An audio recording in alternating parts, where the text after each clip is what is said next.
Hi, everyone. Welcome to our conversation, As Good as Gold, in which I will talk over a lot of things, really. Macroeconomic situation, the metals markets, the mining share markets.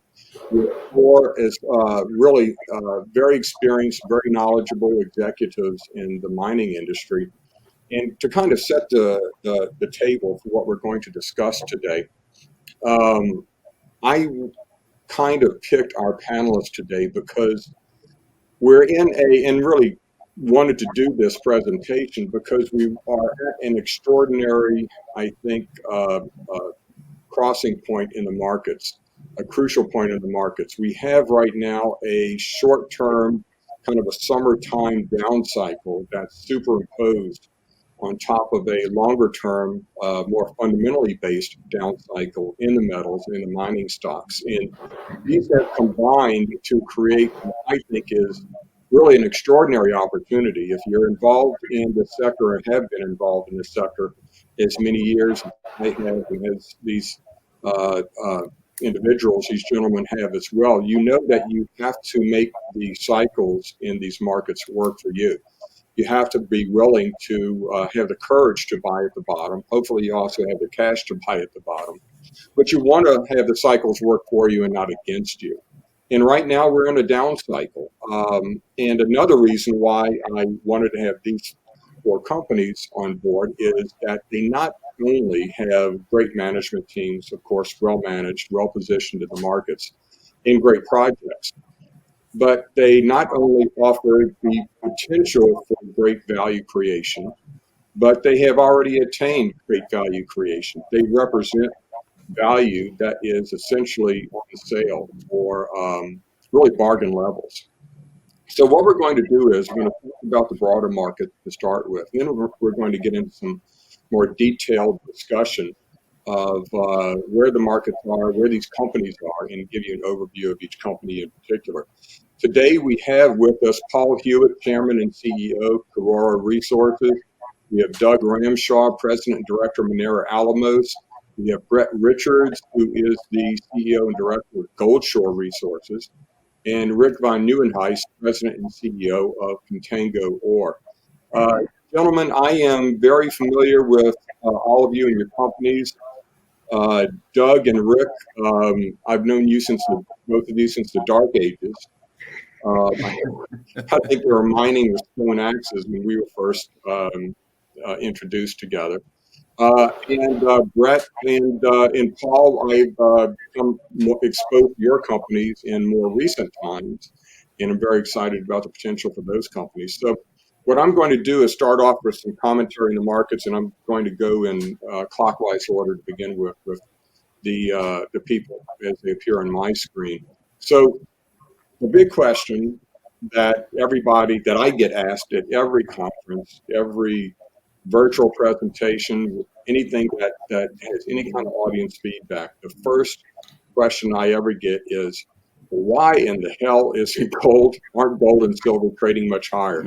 I mean, we have perhaps the greatest fundamental, most favorable fundamental story, macroeconomic story for metals that we've ever seen. We have high inflation, real rates lower than anything seen since the 1970s, and greater debt loads than perhaps ever before. So why aren't gold and silver trading much higher? Doug, you're first on my screen. Why don't we get your views right off the bat? Well, I think, I've known you since the dark ages. I think we're still living in them, aren't we?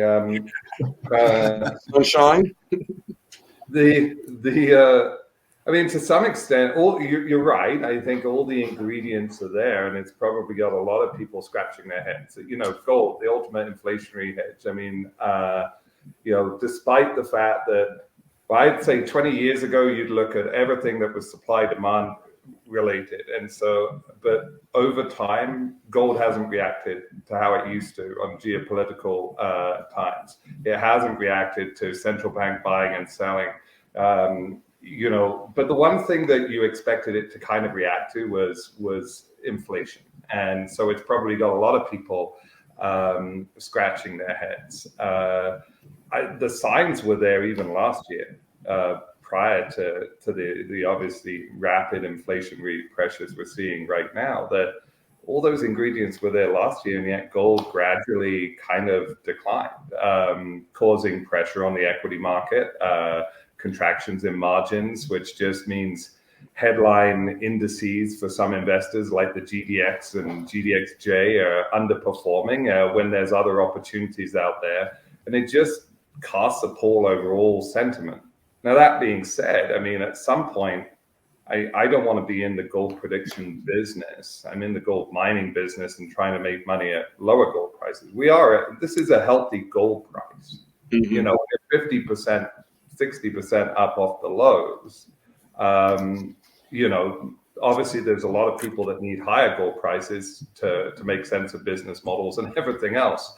But, you know, I don't want to be in the gold prediction business. That being said, I would agree that at some point the rubber's got to meet the road. Like, you know, we're either going to see a gold price that's static and inflationary pressures affecting operations, and operations having to go into care and maintenance that will at least send signals that, you know, some uneconomical mine supply is coming off. Or yeah, we're gonna wake up one day and the market's dynamic has shifted, and we'll suddenly see $100-$150 pop in gold price. We should all be preparing our business models or our investment thesis to protect on the downside, but offer opportunity should gold prices have those kinds of moves. But yeah, it's a bit of a head scratcher for sure. Yeah, you know, my views on that is that the markets don't really care where the gold price is. I mean, this is a healthy gold price for most miners. They care where the gold price is headed. So it's really the direction that matters, and it gets people excited about it. The other thing, though, is that gold is an inflation hedge. It's really a barometer of people's concerns over the future purchasing power of their currency. It's more of a freak out barometer than a concern barometer. If people really get worried about where their currency is and their purchasing power is going, then they buy gold. You can see that on the charts. It's only at periods where they really get worried that gold makes up for lost time and it then even overshoots equilibrium. Brett, what do you think about all this? Yeah, I think you guys are kind of right on the mark at the end of the day. And I think if we look back, you know, gold has a 3,000-year track record as an insurance policy to unrest. And, you know, if we want to compare the macro today to other you know, major points in the last 50 years, I would say 2022 ranks up there, going back to the Depression. You know, you hold gold because there's an inverted return to normal investments, normal equity investments, and it's an insurance policy against crisis. And quite frankly, it's tangible. So that's really why gold. But then when you look at the macro drivers of what really drives us to this place, they are, you know, almost every box is ticked. If it's geopolitical between, you know, the situation between Russia and the Ukraine, China and Taiwan, North Korea popping its head up every once in a while. But the Russia-Ukraine thing has led to other types of, I'll say, depressive events, like the energy crisis that's going to happen. It's happening now. The energy crisis that's going to happen this winter in Germany and the rest of the EU. And then, you know, the lack of wheat production and potash, which is going to, you know, emanate in a food crisis, mostly in Africa and India, partially in Europe. But these are all calamitous events that, you know, just geopolitical uncertainty. You've got socioeconomic uncertainty, and certainly, you know, because of inflation and because of global monetary policy. And you've got environmental uncertainty, you know, with climate change and the impacts it has as well. So we've got a world right now that has political and social disorder. and quite frankly, I think, you know, we need a bit of a moral revolution in the U.S., maybe in the next election. We'll see. But today in 2022, we tick all the boxes for gold to be at a much, much higher level. And it's not. And, you know, that, you know, is that because of the illiquidity in the market? Is it because people are sitting on cash and uncertain about what they hear in fake news and fake politics and and there's really this polarizing, I'll say, views of various political stances. And yes, in the U.S., which is the world's largest economy, and should be taken, that seriously. But all of these geopolitical and socioeconomic and environmental factors, have led to supply chain issues and commodity, and we're at a commodities plateau. I just feel like we're in a bit of a paralysis now. Do I feel like gold's going to tank and go lower? We can't predict that, but it certainly feels like it should be stronger, given kind of the macro situation of the world today. Yeah, Brett, of all those geopolitical and macroeconomic factors that you listed, I didn't see one of them that was disinflationary. It's all of those will add to inflationary pressures. As to why gold isn't trading higher, my view, and it's more of an excuse than a view, or what I think probably is behind it, is that the price of gold and silver and really just about everything now is set by Wall Street traders trading in the futures markets, and all they're looking for is what is going to be the next thing to drive Fed policy or central bank policy. What's the next headline? And right now the Fed is tightening, and it's saying there is no Fed put, and it's going to break everything in the House, as long as it takes, or whatever it takes, to get inflation down. So that's what they're trading. I think that all of those factors you listed mean that inflation will be high. If not as high as it has recently, it'll still remain stubbornly high. I think very soon the Fed is going to be proven to be impotent in fighting inflation, because it can't get rates high enough to really kill off inflation because of the debt load. And I think that's going to happen at some point over the next couple of months. When that happens, you see an environment where we'll have high inflation and a Fed powerless to act against it. And I don't think that's good for equities, but I do think it's good for precious metals. So we might have a situation where, for a change, the policies are beneficial or bullish for metals, but not as bullish or even bearish for the other alternative assets. Rick, you look like you're chomping at the bit to say something. At least nodding at me. You're still part of my thunder there, Brien, but and you've said this many times before, but just to pick up on some of the conversations that have happened here already. But we live in a very confusing post-COVID time, and we've got California passing laws to make us all buy electric vehicles, but then you don't have enough power to charge them. We have a Biden administration that uses the Department of Defense, 1950s version of the Department of Defense Act to say we got to go mine critical metals in the United States, while there's 4 or 5 major copper nickel projects that are on hold specifically because of actions taken proactively by the Biden administration. So, we live in very confusing times and very concerning times with what's going on in the Ukraine and Taiwan, and we have Korea now selling bullets, old Soviet bullets back to Russia. I mean, these are weird times. I think you're absolutely dead on right. We're in this 1970s version of an inflationary environment. The big difference, and you've pointed this out many times, Brien, is the debt load. It's a much larger percentage of GDP than back then. And we had a strong Fed in Paul Volcker, who finally, sort of brought inflation to its knees. I don't know that we have the will to do that anymore. So I suspect we're going to be living in a stagflation, inflationary environment for quite some time. Because as you say, the Fed has to pivot at some point, and when it pivots, I think, the emperor has no more clothes. So it's how long does that take? Does that happen in the next few months, or does this kind of grind on for a year or more? I don't know. As Doug said, we're just in the mining business. We don't predict these things. Yeah, and you mentioned whether they have the will. I think that's a moot point. They may have the will to fight inflation, but they just don't have the same tools that Paul Volcker had. When Volcker was fighting inflation, the federal debt was 30% of GDP. Today, it's closer to 130% of GDP. So it just can't happen. And I don't think they even need to pivot. I don't think they need to completely do an about face and start cutting rates again. I think the moment they stop is kind of an admission that there's nothing more they can do without literally cratering the U.S. economy and U.S. budget.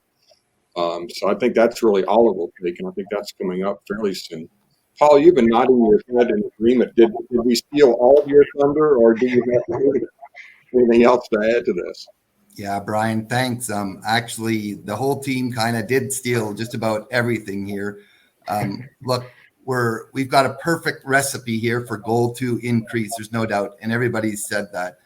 Everything that's going on in the world today certainly poises us for people to put gold in their portfolios to hedge against this inflation that we're into. We're coming off the worst pandemic the world's ever seen.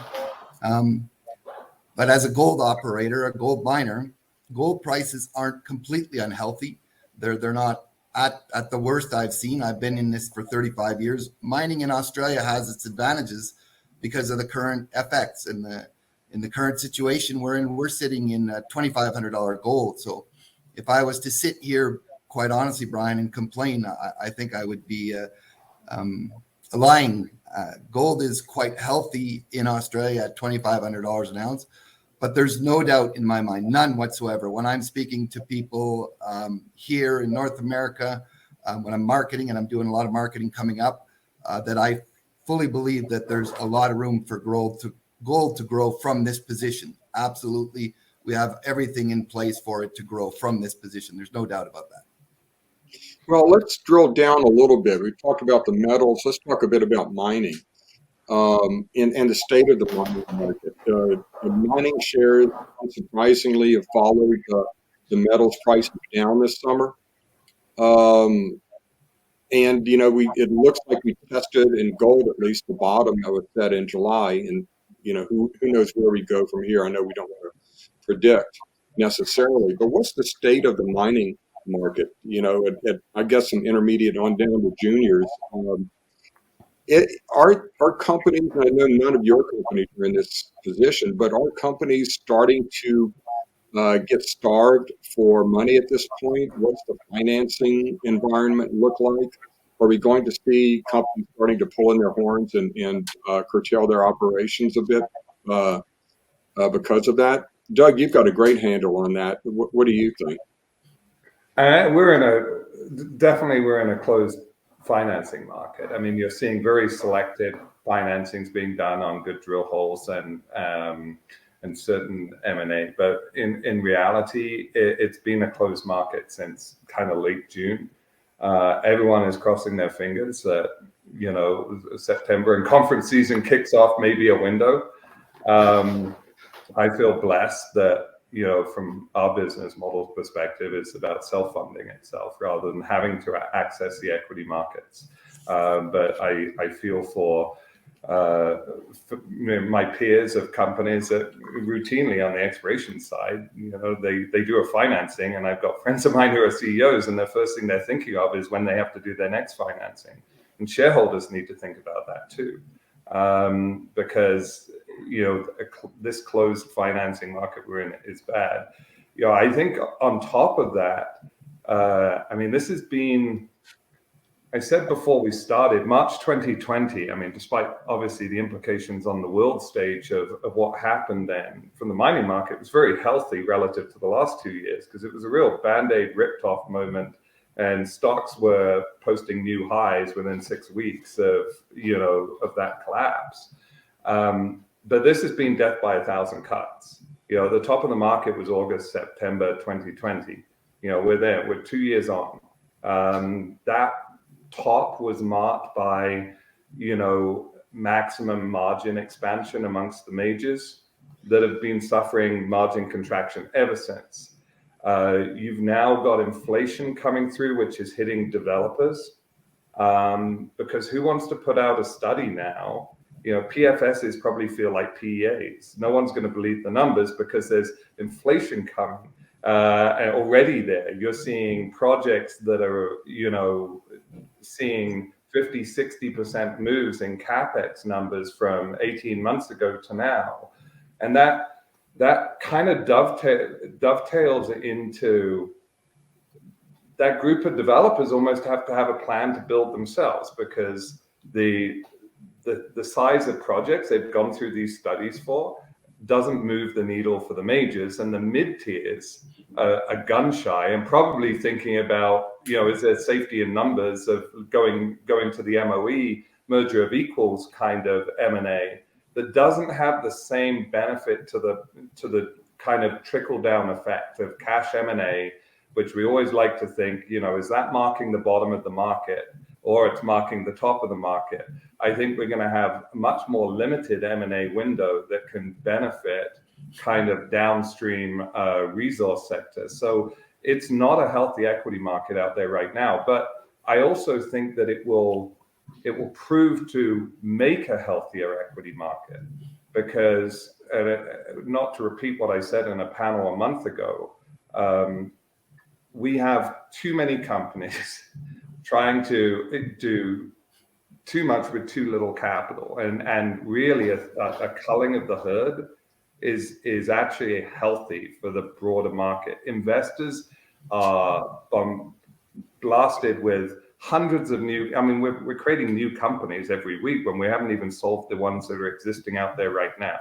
So to some extent, this current environment should hopefully allow investors to see which companies are doing well. Maybe they're still not providing absolute returns in this market. It's very hard. Very few companies have shown that over the last year.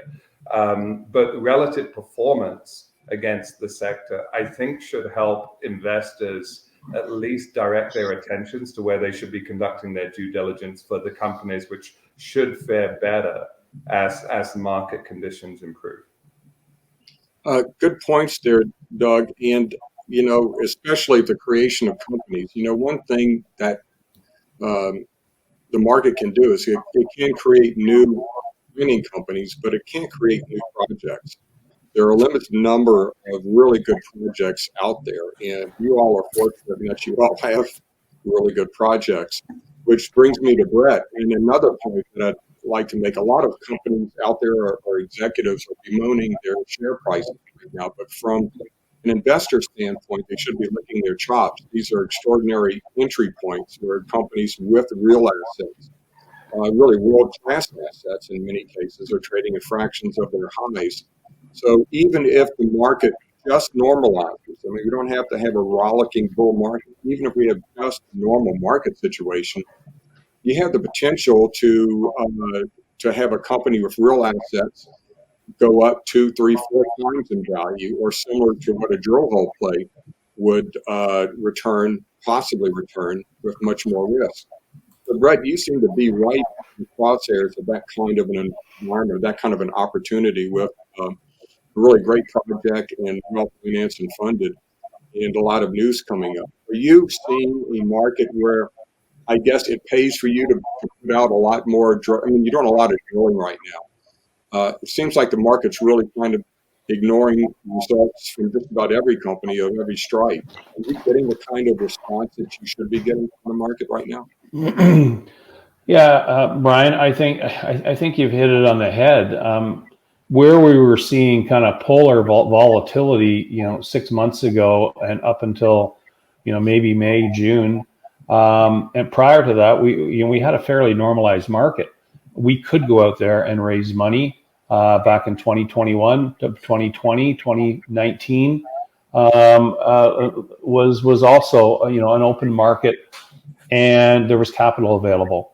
I concur with Doug. I think there's too many companies out there, and too little capital goes to the ones that need capital and can expedite their programs and bring these projects to production faster. You've heard me say this many times. Speed to market is absolutely crucial as an investor, and I want to know.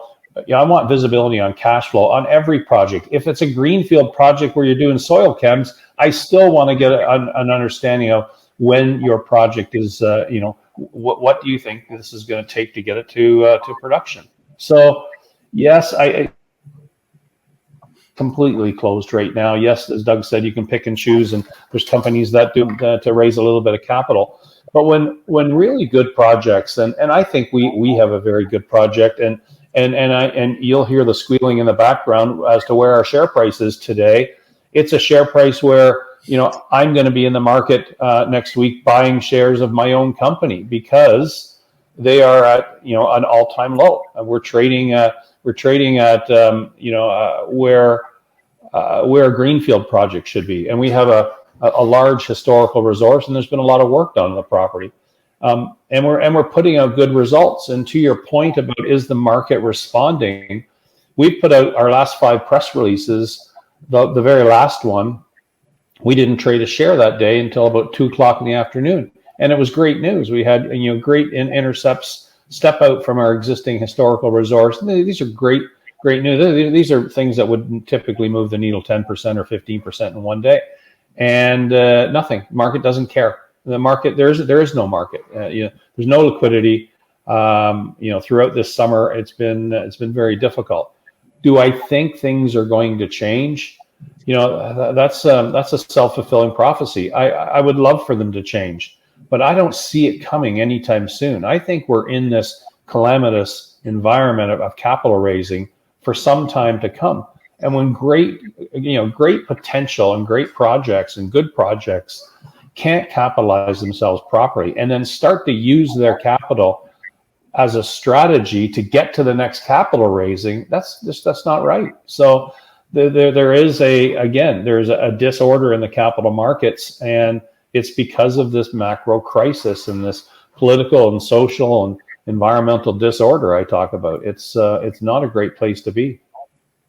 Rick, what are your views on that? Is the money drying up in the sector? And again, the 4 companies here are in a relatively good position the rest of the market as far as financing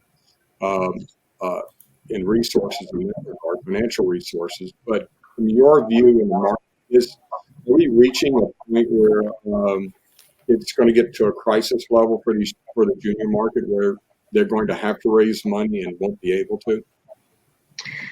I think there's a flight to sort of quality in these kind of in this kind of a market.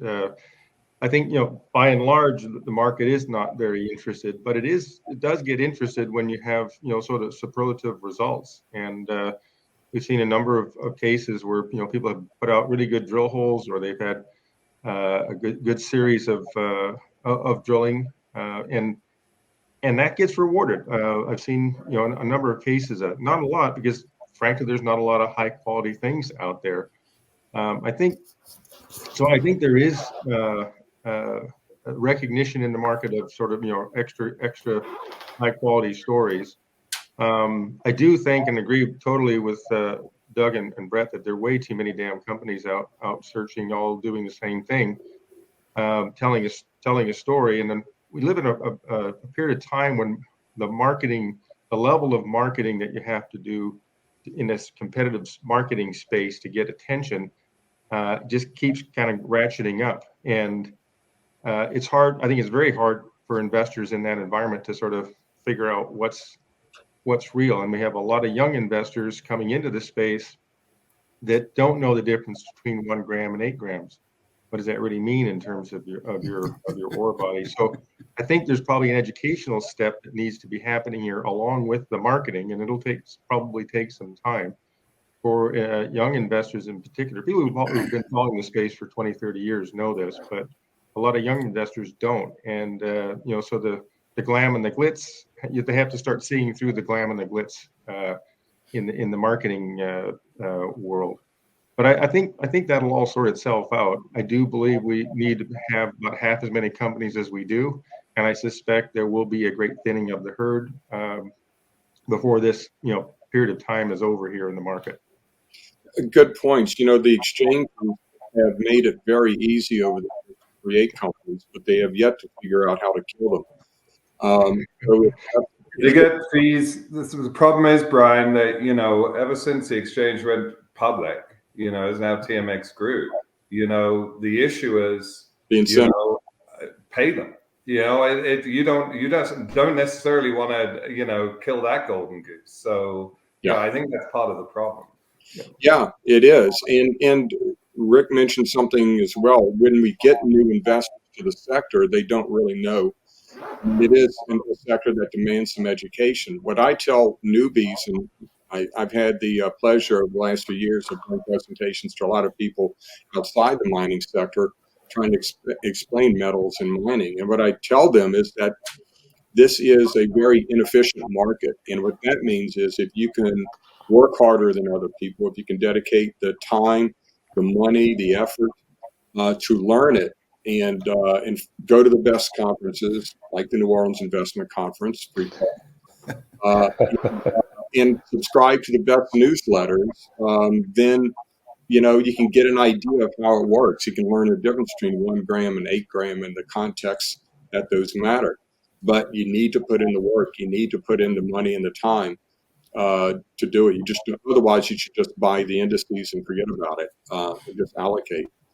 Paul, as a company that's operating in Australia and listed in North America, you have a different perspective on all of this. I mean, just looking at it from a different angle, perhaps, does it give you any more insights?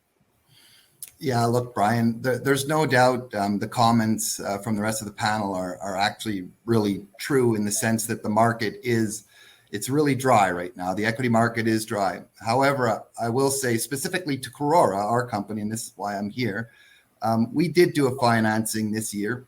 There's a lot of money out there sitting on shelves that needs to be put to use. If there's a strong argument for a good use of proceeds, you can get some money. It's harder than normal. It's going to take a lot more effort. For example, this year in June, we went out with a bought deal to buy a second mill. That was really a big step for us, getting that second mill, because it mitigated a big part of our growth plan. And we were successful in not only raising the money, but it was oversubscribed. Followed by that, we restructured our debt. We had a debt originally when I joined here at 10%. We restructured that in half and then put a line of credit behind it. So the best time I've ever found to raise money is when I don't need it. And we're in a very unique situation now as a producer that we're fully self-funded to our growth plan from getting that 120 to 135 this year. We're pushing towards getting to that 180 to 200,000 ounces in the coming years. That's going to come from our operations. So we're in a very unique situation. I agree, though, that the markets are tough right now. You've got to have a strong use of proceeds. We've been putting out information as well, and it falls into this big sand pit or in quicksand where you have some amazing drill results and you're thinking, wow, this is going to move the needle, and nothing happens. Even some strong production results. We've had a record in the second quarter. It was a record for the company since I've joined, since we've been in production. And it's been challenging. So a tough market, but if you have a strong use of proceeds, there's no doubt there's money out there. You got to be doing a lot more work, and it's not as easy as it was a couple of years ago. It's not that easy. You've got to make sure you're knocking on a lot of doors. Yeah, and it's a great point. After a few decades of ever easier monetary policies from the world's central banks, there are literally oceans of liquidity out there. I guess it should say figuratively, oceans of liquidity out there that are searching for a home and sloshing about from one market to another. So there is money out there. And if you're fortunate enough to have good projects and a good network of investors, you can attract that. And I wanted to get into each individual company story. So, Paul, it's good you started. I mean, Karora here. And we'll go back in reverse order now. I get some updates from everybody in there in a brief description of your company and its prospects. But Paul, you have rapidly growing gold production and profitable gold production, which is an enviable position.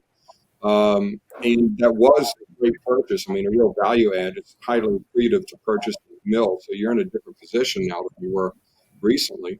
And also you have nickel production. It's something you don't often see in a gold company. So how does all this blend to make an investment argument for Karora right now? Look, Brien, it certainly puts us in a very unique situation and provides us with optionality that I haven't had quite often in my career. I don't think there's anybody in the world, if you ask right now, if you ask anybody, where do you think nickel is going? You know, our opening question was, where's gold? Why isn't it higher? Where do you think nickel is going? I think you're going to get a very strong response that with the electric vehicles coming up, with the need for batteries going forward, nickel, lithium, those battery metals are a huge requirement, and they're going to be more in demand. We've seen nickel prices skyrocket in 2022. Having nickel as an optionality, as a byproduct for us, is a tremendous add-on for us. We're a gold miner. We are, with that second mill, looking at growing our production to that range of 180 to 200,000 ounces. And just by way of background, so those who don't know Karora, we're based in Australia. We have the Beta Hunt mine. We started off with a single mill with the Higginsville mill. We just recently bought our second mill. That was always part of our growth strategy, to go from 100,000 ounces to that 200,000 ounce range. Buying that second mill really mitigated that, and that's what that financing was for. When you add on the luxury of that nickel, we're producing 400 to 500 nits this year, Brien. Mm-hmm. We've just recently put out a new PEA, and this is the tip of the iceberg here. You have to remember, we're in a jurisdiction here with the Beta Hunt mine. It was a nickel mine for 40 plus years. That mine ran everything, G&A costs, everything was run on the revenue from the nickel.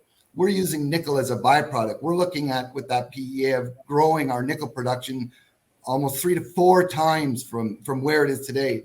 And we have a tremendous advantage of having BHP just open the concentrator 4 kilometers away from our Beta Hunt mine. So we're looking at generating the gold from our underground operations and our open pits, sending it to both of our mills.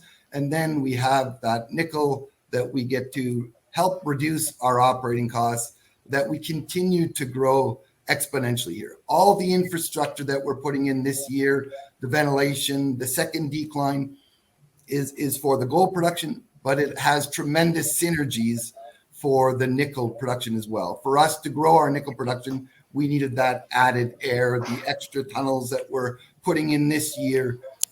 It gives us multiple accesses. And again, I'll say it again, provides us that optionality. If we can get to a point where we're seeing $150 to $250 per ounce, every ounce of gold in savings from nickel, that's certainly a target that we're going to be trying for and really working hard to achieve here. And it's certainly doable from that jurisdiction, given that it was a nickel mine forever. The thing about Beta Hunt was that when it was being mined with the nickel before, the people didn't have the gold rights. So now we have both the gold and the nickel rights, and we have a tremendous advantage. So we're really looking forward. And look, we at times we encounter some of the coarse gold that we've witnessed, that's been in some museums. It's at the Perth Mint right now. We encounter some specimens. We press release some this month. In fact, I think we're going to put out a press release on our production on a recent coarse gold. So Beta Hunt is a very unique operation. Karora is a very unique company, having that nickel as an optionality for sure. Yeah, and again, an opportunity to buy a company that is well set up, is profitable, has a growth curve at a fraction of the high levels. It is, again, the kind of exploration potential in a company that isn't going anywhere, that's going to be around for the long term. So that's the kind of opportunity you have at these cycle lows. Rick, you're in a bit of a different position here with a project that's moving ahead with really the eye-popping economics, where a lot of the hassles of building a mine, et cetera, are just not there. And a lot of the capital expense of that just aren't there. Describe for our audience the unique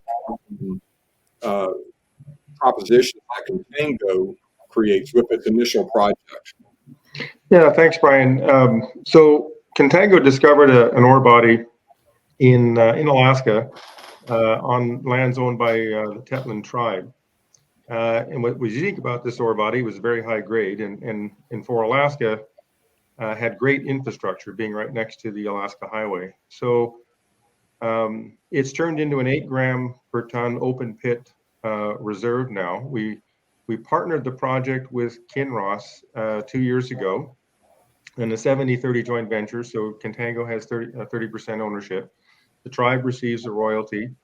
And the whole reason we did this agreement with Kinross was to utilize their mill at Fort Knox, which is processing very low grade ore, averaging something around 0.4 to 0.5 or something like that from the Fort Knox operation. And we can mine at the Manh Choh site, load the ore, run of mine ore into highway trucks, transport the ore up the highway to the Fort Knox mill, and then on a batch basis process the ore through the Fort Knox mill. So that, as you say, we don't have to build a mill and a tailings facility, and probably as important, don't have to permit those things. That obviously reduces the total amount of capital that we would need to put the mine into production. But as importantly, it sort of shortens the timeline because there's not a whole lot to permit, frankly. In North America, permitting a tailings facility is a big deal. It takes there's a lot of work that has to go into doing that, and it does take time. I would say it probably would take you 2 to 3 years to do that. And we get to bypass all that because Fort Knox has been operating for over 25 years now. And so we don't have all the startup issues from a building a mill that usually occur when you build a new mill. There's always startup issues. This mill's been operating for 25 years, so we kind of forgo all that. So that's the main event. And this project will produce on average about 225,000 ounces of gold. Our share is 67,500 ounces per year. It's a short mine life. It's a 4.5-year mine life right now, but we think there's great exploration upside. It's the private lands owned by the Tetlin tribe are basically the size of the state of Rhode Island. So we have a lot of exploration work to do to continue to find new ore bodies in an area that is, again, just right off the highway. So again, relatively easy to explore and inexpensive to explore. So I think all those things are we have a good future with Manh Choh, and it's a project that's very important to Kinross and to Kinross Fort Knox specifically to keep that mill running. And then on our own, we've got a large land portfolio in Alaska, and the project that we're most excited about is our Lucky Shot project, historic high-grade underground mine that was mined from the late 20s up until 1942, when President Roosevelt used the War Act to shut down all gold mining in North America. And that's the last time that mine was in production. They averaged 40 grams per ton, about 1.5 ounces per ton, the average ore grade they did there. And we're basically simply exploring the down dip projection of that vein. We're underground now. We're drilling pilot holes to determine exactly where we're going to put the footwall drifts. And then we're going to drill the heck out of the vein from the footwall, relatively short holes. We'll be able to do this all winter long. We're basically all set up for winter operations. So I think that's a great follow-on project for shareholders and for investors to keep an eye on as we develop another mine in Alaska. Again, great infrastructure. You can drive a pickup truck right up to the mine portal. So it's on the road system, on the rail system. So that we're going to stay focused on smaller scale projects for right now. I think things that you can raise capital to build and get into operation quickly, and things that don't require, say, 5 or 10 years of permitting, like the big projects always do. My involvement with Donlin, we discovered that 25 years ago, the larger gold projects in North America, and it's still not permitted. So I'm sticking close to the road system and looking at higher quality projects that don't require billions of dollars of capital to put into production. Yeah, thank you, Rick. And Lucky Shot is interesting. It's been a puzzle for a lot of people over the years, but you seem to have solved the puzzle by just going after the ultra high gold and following it.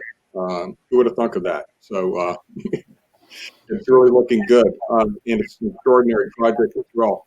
Brett, you have an extraordinary project that really was just begging for a proper concerted drill program, well financed, and you're certainly doing that. 4 million ounces so far, lots of potential. Looking for the economic starter pits and the like. Tremendous drill program underway right now. Describe, if you would, for us the project and where you are in that drill program and what you're discovering. For sure. Thanks, Brian. Our project is called Moss Lake, and we are about 120 kilometers west of Thunder Bay on the Trans-Canada Highway. So when you start to look at, just first of all, project doability, are we in the middle of the Arctic where, everything has to be flown in and there's no power? We're on the Trans-Canada Highway. We have access 100 kilometers away to a major city, a major international port, a major international airport. We have 10-cent kilowatt hour power going through our property. So it has all the makings to see a district being built up in the Shibandawang Belt. So that was one of the big attractions for me. On the actual project, as you said, we've got 1.5 million ounces of historical resource of indicated gold, and we've got 2.5 million ounces of inferred historical. It's a historical resource, and we are combining infill drilling with some step out drilling to really test the extent and size and scale of this deposit.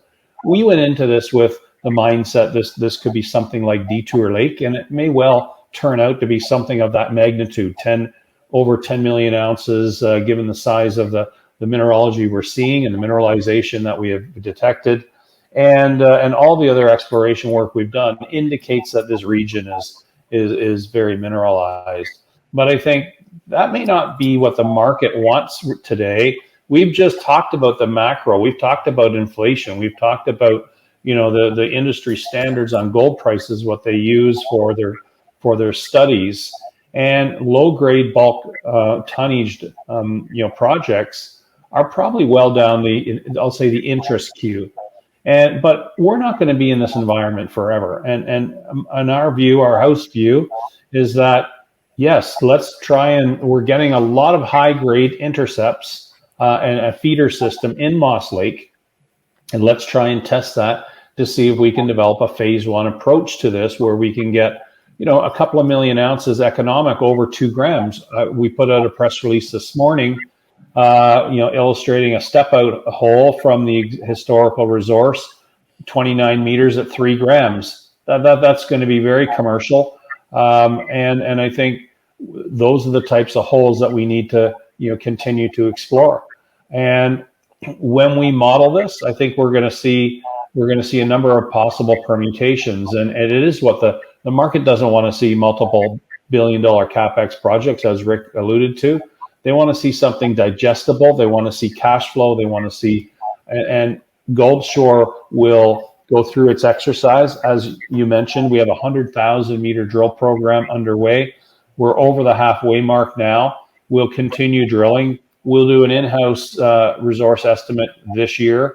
We'll do an external independent resource estimate when we're done our program, and then look at what project permutations we should be considering to get this, again, speed to market, what can get us into cash flow as soon as possible. Because I'm very sensitive about the hyperinflationary capex numbers we're seeing, hyperinflationary OPEX numbers we're seeing in certain parts of Canada and the US. So we really need to kind of put the scope together accurately, and we have the team to do it. Yeah, and you're trading at a great level right now, as we've alluded to. And it's good that you're recognizing all of those challenges, because that's the only way to surpass those challenges, is to recognize them.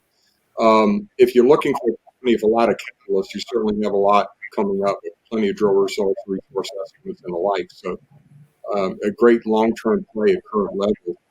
Doug, we're coming to you here.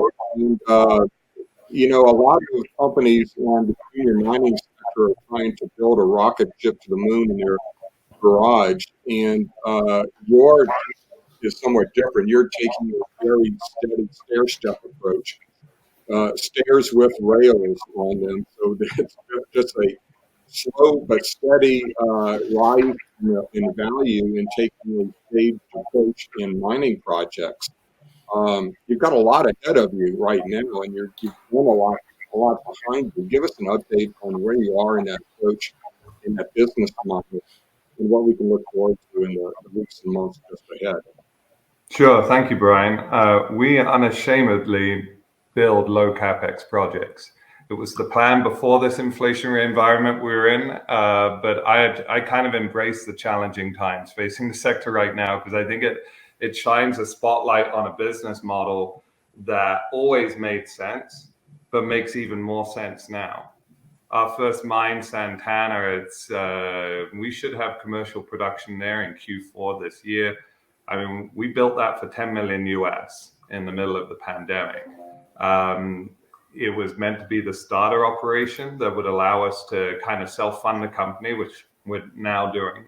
But we had a pipeline behind it of equally low-cost projects to build. I have to be a little careful because in terms of catalysts, our second mine that we hope to be constructing in the second half of next year, Cerro de Oro, also in northern Mexico, like all our projects, we'll have an initial PEA out on that project. I believe we're going to push for Denver. I was hoping I'd have it for Beaver Creek, but I want to be able to talk about that to the wider investment community at Denver. And I think it's, again, going to show in a world where CapEx costs are out of control and op costs are out of control, that our projects and our ability as an initial small-scale producer that scales up in that stepped, ramped-up approach can be nimble and flexible, which sometimes is very hard for companies building large CapEx projects. They get pot committed on their spend and then hit a period of inflation, and suddenly there's huge funding shortfalls to deliver on a project that they're pot committed on. We don't suffer that problem. Our costs between Q1 and Q2 this year barely moved at the operating cost level. Everything we try to do in our company is about appropriate capital management. When you're in a sector where there isn't a lot of capital slushing around, you have to ensure that the capital that you're lucky enough to receive, you spend wisely. And I think we have a very good track record of doing that. We went to the market recently for a little strategic $5 million or $4.5 million financing. It was the first time we'd gone to the market in almost 2 years. It was a closed market. We got it done because one existing institutional shareholder bought 7 million shares, and I bought $500,000 myself. It was just us two placees. But the point of that was we haven't needed to constantly go to the market, and that should be a blessing to any shareholder that's worried about how their stake in a company is dilutive. And as being management with big stakes ourselves, we feel very aligned with those shareholders. So everything about our business is trying to deliver top quartile performance in multiple metrics, but at lower quartile cost. I think our business model is absolutely set for the kind of environment we're in. If gold price takes off, great, we'll take it. It's gravy. But we can survive CapEx issues, op cost issues, because our numbers are so small that, and with the first mine up and running, even if say our next mine's $30 million and it goes to 35, but by having a mine up and running, you're not creating some immediate funding shortfall that gets punished by the market. And so whilst we've suffered like everyone else over the last couple of years, last year the GDXJ was off 20%, we were off 20%, completely unsatisfactory to me. I've always said I want to be up 10% in a year that the GDXJ is down. But this year we've outperformed not in absolute terms. And I think that is an indication that the market understands that our business model is actually very well suited for the challenging times that we have. And I'm proud to present it today. And at any time I get to tell the story. And we are a little behind Paul in terms of production profile, but we share the same goals of, in the next few years, I think we have a direct line of sight on, a 200,000 ounce a year producer. And I won't rest until I've at least achieved that goal for the company. Yeah, Doug, Minera Alamos, and we're fortunate in that all of the companies here represented today should be in kind of a hall of fame of well-managed, well-run, ethically run companies that do right by their shareholders. But we have time for a couple of questions at least a couple of many that have come in. And this brings us to one of the questions that I think is a really good one. It starts off, blame government, blame the dollar, blame inflation. How about we shine a little light on the lack of trust the mining industry affords outside financing through constant CapEx blowouts? And the point being that these CapEx blowouts preceded the inflationary issues that we're seeing today, that we've seen PEAs in particular, but even more advanced economic studies in recent years actually not reflect reality. So rather than ridicule the whole mining sector, maybe we take a positive look on this, or a proactive look. What can retail investors do to avoid that? Should they trust these economic studies coming out? And, how can they kind of function with that? That's a toss-up, whoever wants to take it.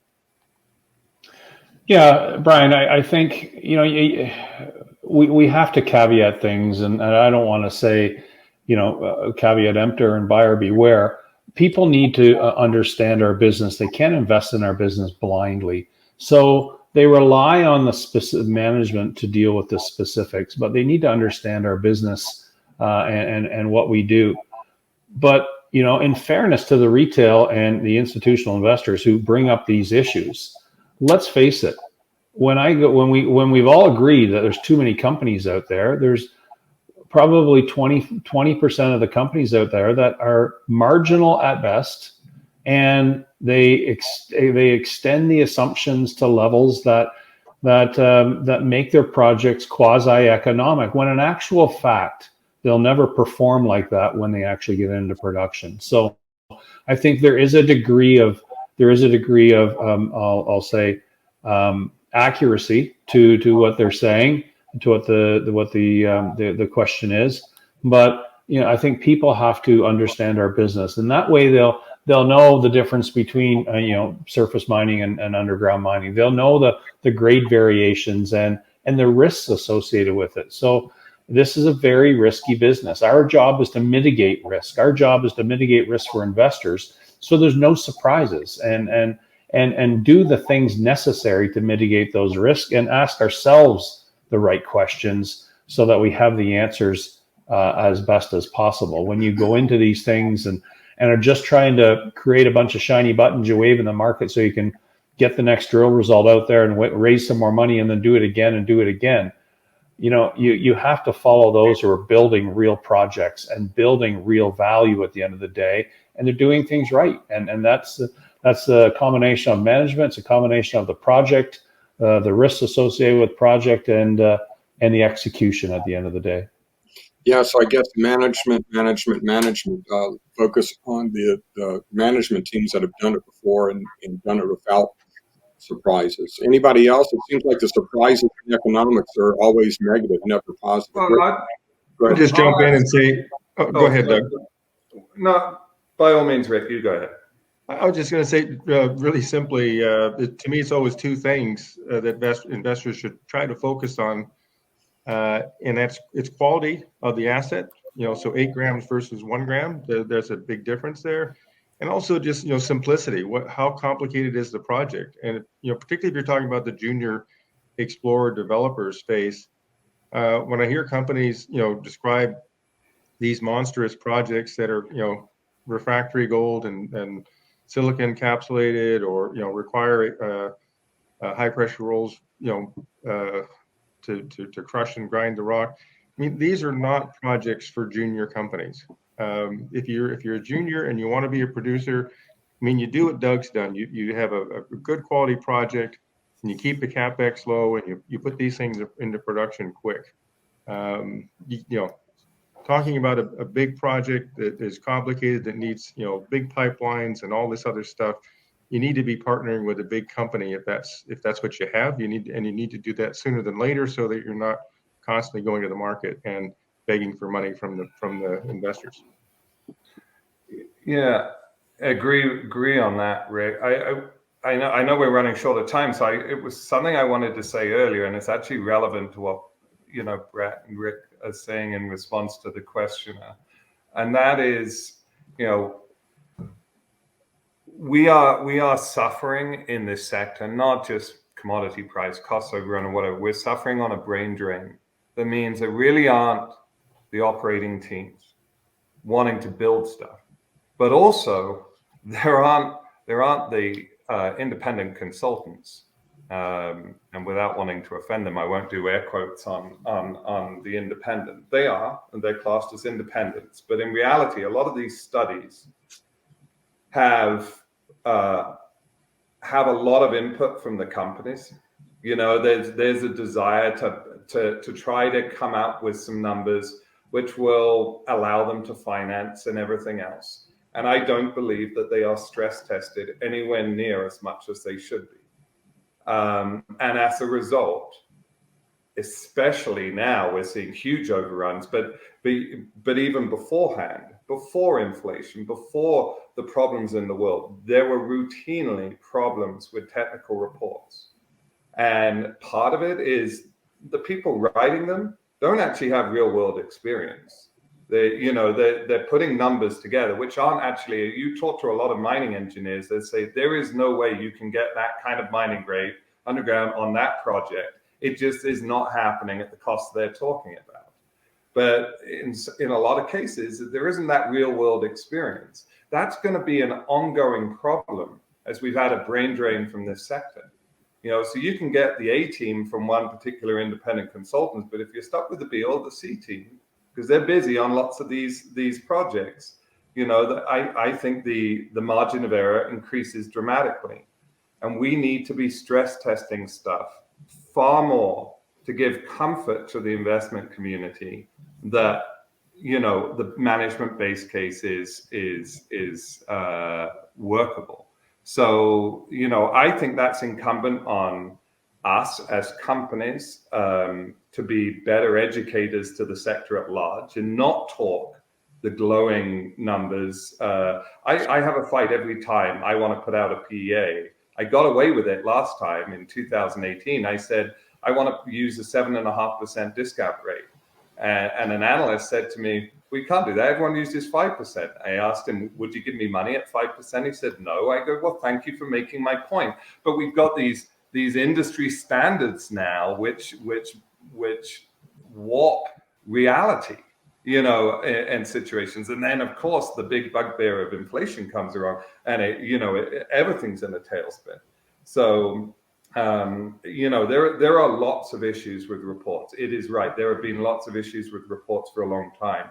Unfortunately, I think that there's too much company involvement in getting kind of back creating what IRR and NPV they want to put in a press release. And there is influence at a company level, and I think it has limited the ability for projects to be properly stress tested. So you see a lot of money raised on things that should never be built. Great question and great answers. And Yeah. to sum up, looking for, you know, simpler projects and economic studies that have thick cash discount rates, ample contingency allocations, etc. And if it's too good to be true, it probably is. But you know, we are officially in overtime here, but we do have a couple of questions. Paul, did you have something you wanted to add to that? Yeah, no, I was just gonna say the devil's in the detail when it comes to these reports, right? When we look at these reports, I don't disagree with some of the retail investors or the institutions that look at ourselves in the mirror and what can we do about this? Never mind blaming inflation, metal prices. What do we do about it ourselves? Brett said it right. Our job is to mitigate risk. We've got to be able to look at a team that has a track record. Look at a team that's delivered quarter after quarter after quarter after quarter, and it actually becomes boring. Shareholders go, well, it's almost like it's boring, but that is important. That consistent delivery. In our case, specific at Karora, we looked at the capex for our mill expansion. We had an original hard bid from a consultant that was 65 million. That thing escalated to well over 100, with maybe going to 120 million. That's why buying the mill mitigated that risk. We had to pivot. We just said, look, we're not going to go out and ask our shareholders, explain that this thing is double the cost because of inflation. What are we going to do about it? We said something to the market. How do we continue to deliver and maintain that reputation we have had about consistently delivering? So we pivoted and bought the second plant, which ended up, in our case, much better because it was closer to the mine. But the devil's in the detail, and sometimes it's a lot of homework. It takes a lot of homework to look at the detail, and some people have a shorter window. How long do you want to invest in it? Because we have coarse gold, we have some people that go, well, I'm looking at a 3-month window. A lot of our institutions are looking at a 3 to 5 or 7 year window. So it depends on what kind of investor is in there. But I don't disagree that we need to look at ourselves often and say, all right, can we trust these reports? And are we comfortable putting them out ourselves?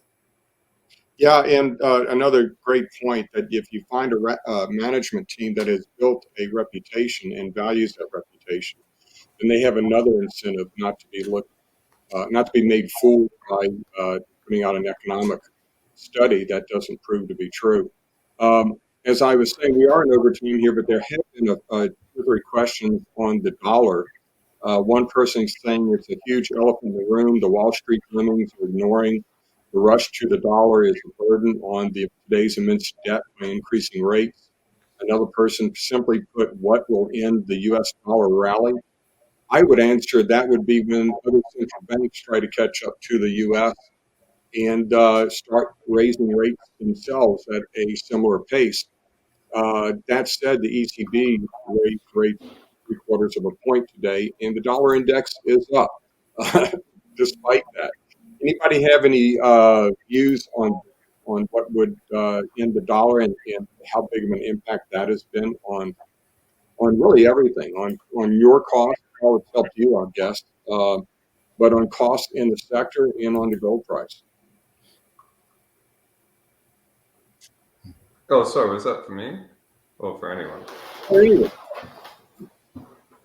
Anyone.